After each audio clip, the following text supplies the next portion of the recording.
If you want to know the fastest way to ruin your relationships, destroy your reputation, sabotage your healing, and make a fool of yourself, just let your emotions run the show when you're upset. You can ask me about that. I have experience with it. Emotionally healthy people don't do that. But some of us, we're not always emotionally healthy. Here's what it's like when you go from being constantly emotionally reactive to being emotionally mature.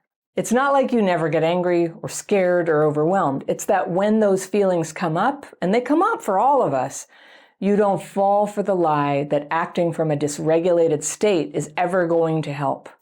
It'll feel very urgent in the moment, but you have to have a part of you that stays outside of that urge to get in there and say it all and solve it and demand that you be heard right when you're in the middle of emotional dysregulation. So you don't want to blow up. You don't want to shut down either. You don't want to make rash decisions and dramatic pronouncements while you're dysregulated. You don't throw your future away because of one painful moment that you just want to get out of. And if you were never taught how to do that, if your whole life you've watched people lose their tempers and make threats and storm out and cut people off or just collapse and give up, then it can be hard to even imagine another way. But there is another way, and it's not mysterious or out of reach. It's called emotional self-regulation. And when you can do that, when you can stay in your own center, even when you're flooded with fear or anger or shame, it changes everything. Not just how you feel inside, but how you communicate, how you work, how you parent, how you love, how you heal from trauma. And in this video, I want to tell you exactly what emotionally healthy people don't do when they're upset. You know, people are all very different on a lot of things, but we don't do this when we're upset, when we're in a state of emotional good health. So you can stop doing these things too, right? You can get healthy first and then see if it changes, or you can adopt the behavior now and let it guide you towards emotional health. So let's start with a big one. Emotionally healthy people don't, blow up at people. They might feel angry. They might feel intensely angry, but they don't get hijacked by it. And it's not just emotional health. We have to remember that for people who are traumatized, emotional dysregulation is partly in response to what is, in effect, a neurological injury. Like total neglect when you were very young can alter and disrupt the way that your nervous system is organizing itself, is developing. And so you may have grown up it's not just that people didn't teach you, it's that you didn't develop the sort of neural infrastructure to default into a sort of attentive, calm response to things that are stressful. Biologically speaking, it makes sense for us to be able to pay calm attention in a crisis. But trauma can take that away from us. It can sort of throw us into a hyper-reactive state when something feels scary or threatening. So people who don't have trauma, when we say emotionally healthy, I would rather call that like people who are not like wounded by trauma. Maybe they've overcome it, maybe they never had it. But they don't scream, they don't slam doors, they don't insult people, they don't humiliate themselves, they don't throw things, they don't make it everyone else's job to fix how they feel. When people are just like, blah, they're just like throwing it all out there at people, it's not self-control, it's not boundaries, it's not power, it's dysregulation. And for people who've grown up around trauma, that kind of reaction can feel normal. If your parents, blew up when they were stressed, if they taught you whether, directly or indirectly that emotional outbursts are how you solve things, then when you're an adult, you might find yourself doing the same thing. I think that's a lot why, people who hurt their kids were often hurt by their parents too. It's just what they learned. And how we parent kids it's like learned on this very like unconscious level when you're very small. When I had kids, I found myself when they were babies and, a year old, 2 years old, things I wouldn't remember what was going on when I was that age. I was singing them songs that I realized were songs that my mom had sung. Her whole thing, her parenting, her culture and everything was imparted to me. When I was lucky, unfortunately, I grew up with an alcoholic mom, so her attention and love and, sharing herself with me was off and on. It was off and on, and that's a lot of the nature of my trauma is that I got that sort of trauma bond with my mom. So you might even think that when you're lashing out at people, I hear this a lot, I'm just being honest, I have to be honest, but it's not honest, and you think it's just expressing yourself. But emotional expression that hurts people, that's not what honesty is. It's just wounding them. So when someone is emotionally, let's call them non-traumatized, they feel the urge to yell, but then they pause. They feel that rage come up in them, and then they pause. And they recognize that anything they say or do while they're activated like this, while they're dysregulated, it's unlikely to be helpful or kind or wise or even true. So they wait, and then they have so much less to regret afterwards, right? Have you ever done that?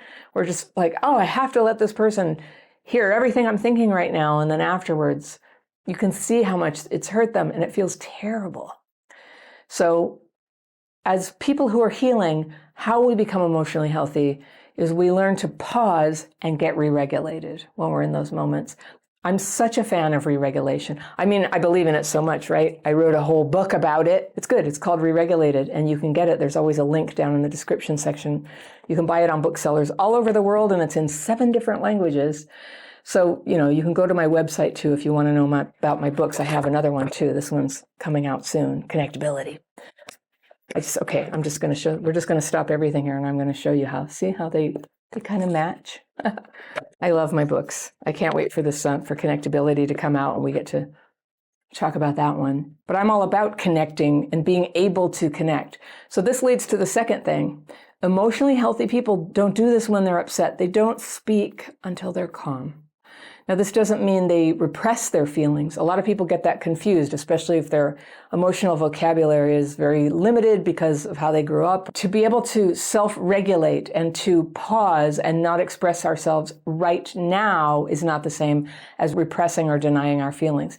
Now, there are some schools of thought out there. I don't agree with them. I'm not a therapist, but I'm a human being. And the idea that all feelings are good and need to be expressed, not so for me, my friends. Some of them are paranoid and overreactive, and they're coming from hypervigilance or some old emotional flashback that I'm going through unconsciously. And so if ever I feel strong and I really want to say something harsh to people, it's always a good idea to pause. And there are very few situations where that would not be true. Like if somebody was trying to commit a crime against me, I can yell at them all I want. I can, defend myself any way I want. But other than that, pausing and considering and getting re-regulated is always going to help me give a reaction that is in my best interest. Hey, I've got a quick invite for you. I made a free daily practice course that shows you 2 simple techniques to calm the storm when you're triggered inside. It's short, it's powerful, and it helps you feel clearer, more focused, and more at ease, fast. Click the second link in the description section below or use the QR code right there and you can start your course right away. So when we regulate our feelings, it doesn't mean we just let people treat us badly or walk all over us. We know that when our nervous system is flooded like this, the thinking brain is basically offline. Your left front cortex is going very dim if you were to do a brain scan when you're under that kind of stress. You can't take in new information in that state. You can't judge risk. You can't make sense of subtle cues. Somebody's about to get angry or they were just joking. We can't pick those things up when we're in that state of dysregulation. You're probably going to say things, in that state that you don't actually mean. So when that happens, they don't rush into confrontation. They don't fire off text, They don't start huge conversations about the relationship. They give themselves time to calm down. And I know, I hate it when people tell me to calm down, and I bet you do too. But when you tell yourself, I'm going to calm down now, it's not so offensive. And sometimes calming down takes 5 minutes. Sometimes it takes an hour. Sometimes it takes a few days, and that is okay. It's better than lashing out and wrecking a relationship. It's not avoidance when you need to take a break and re-regulate. It's just being wise. All right, here's a big one. This might be the most common way that people sabotage themselves when they're upset. Emotionally healthy people don't make major decisions in the middle of dysregulation. You've probably seen this before or done it. Things get intense. You feel overwhelmed or scared or angry, and you make a big decision. You quit your job. You end a relationship. You say, I'm done, or I'm leaving, or I never want to see you again. And maybe part of you meant it in that moment, but the part was speaking from pain. and from panic, just needing an escape from the intensity of the moment, perhaps. And emotionally healthy people know that pain is not the place that you make big decisions from, because your perception is skewed. You're seeing everything through the lens of stress. It'll feel very urgent. If you decide your future from that place, you're probably going to regret it and have to go back and say, please don't listen to what I said. But some damage has been done. The threat has been made. So it's better to pause first. So what do you do instead? Well, we wait. We calm our nervous system. We use our tools, things like my daily practice. That's the one that I've been using all this time to get that surplus of fear and anger out. And you can check in with trusted people. I strongly recommend that. It's very hard to figure out what to do in tough situations all by ourselves. Together, we're pretty good at figuring it out, but they have to be trusted people who understand what you're working to change in yourself in a positive direction. They're not undermining it. They don't think it's stupid. They're on your side, and maybe even people who are making a similar change in their own life.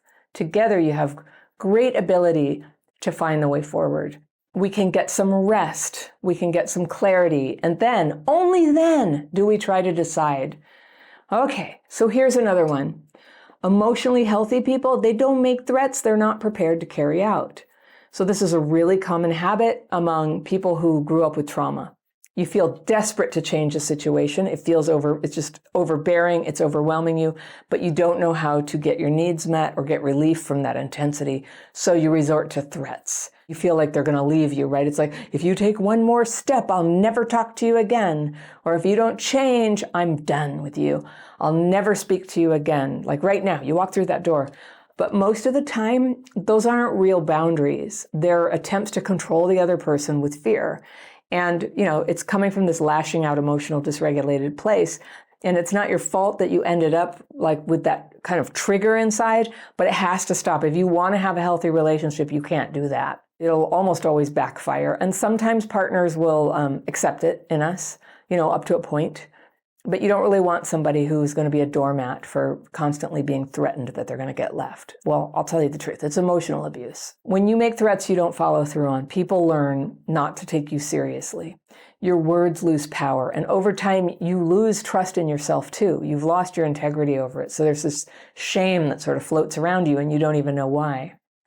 Emotionally healthy people don't do that. They only say what they mean. If they're not ready to leave, they don't say they're leaving.